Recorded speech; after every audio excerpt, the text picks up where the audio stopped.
জাতীয় গণতান্ত্রিক পার্টির নেতা কর্মীরা বাঘের হুঙ্কার পছন্দ করে, কিন্তু হনুমানের ভেংচি পছন্দ করে না। বেটারা চাকমার সাথে মস্করা করো, চাকমার নেতা কর্মীদের সাথে মস্করা করো, তোমাদের হিল্ডিং এর তার আমরা ছেড়ে দেব। তোমরা রাজপথে তো দূরের কথা, বাংলাদেশে কোথাও অবস্থান করতে পারবে না। গন্ডগোল সৃষ্টি করে যাদের মধ্যে মায়ের যে মাসির দরদ বেশি, যেটাকে বলা যায় more Catholic than that of the pope, যারা কবের থেকে বেশি ক্যাথলিক হওয়ার চেষ্টা করেছেন, জাতীয় গণতান্ত্রিক পার্টির নেতা কর্মীরা বাঘের হুঙ্কার পছন্দ করে, কিন্তু হনুমানের ভেংচি পছন্দ করে না। তাদের অবিলম্বে আমরা তাদের লেংটিতে আগুন লাগিয়ে দেব। চাকমা যদি মনে করে তাদেরকে আমরা প্রতিরোধ করব, তাহলে তোমাদের ঠিকানা ভুলে যেতে হবে। চাকমা একটা সংগ্রামী দল, সংগ্রামের মধ্য দিয়ে, অনেক অত্যাচারের মধ্য দিয়ে, জেল জুলুমের মধ্য দিয়ে আজকে এখানে এসে দাঁড়িয়েছে। এর নাম জাতীয় গণতান্ত্রিক পার্টি চাকমা। তার নেতা শফিউল আলম প্রধান, মরম শফিউল আলম প্রধানের যে রক্তের উত্তরসূরি, the Legacy of the blood,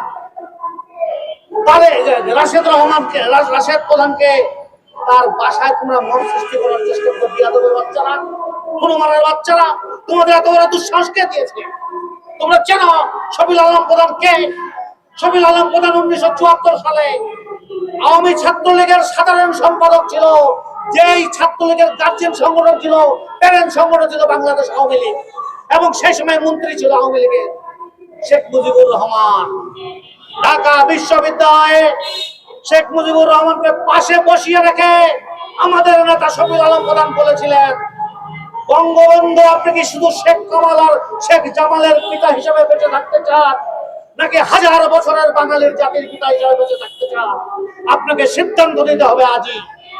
Sheikh Mujibur Rahman সেদিন কোনো সিদ্ধান্ত নিতে পারেন নাই, সিদ্ধান্ত নিতে পারেন নাই, এবং পারেন নাই বলে সেই দিন 1974 সালে 30 এপ্রিল বাইতুল মোকাররমে শফিউল আলম প্রধানের নেতৃত্বে, আই মিন বাংলাদেশ ছাত্রলীগের নেতৃত্বে, সেদিন 64 জন দুর্নীতিবাজের তালিকা প্রকাশ করা হয়েছিল।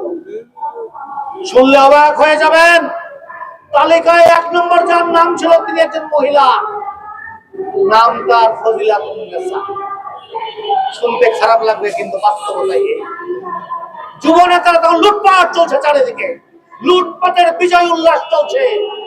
একদিকে ডাস্টবিনের খাবার নিয়ে কারাগারি, আরেকদিকে শেখ মুজিবের ছেলে শেখ জামাল আর শেখ কামালের মাথায় রাজকীয় মুকুট পরানো হচ্ছে। এই ছিল সেই সময় বাংলা চিত্র।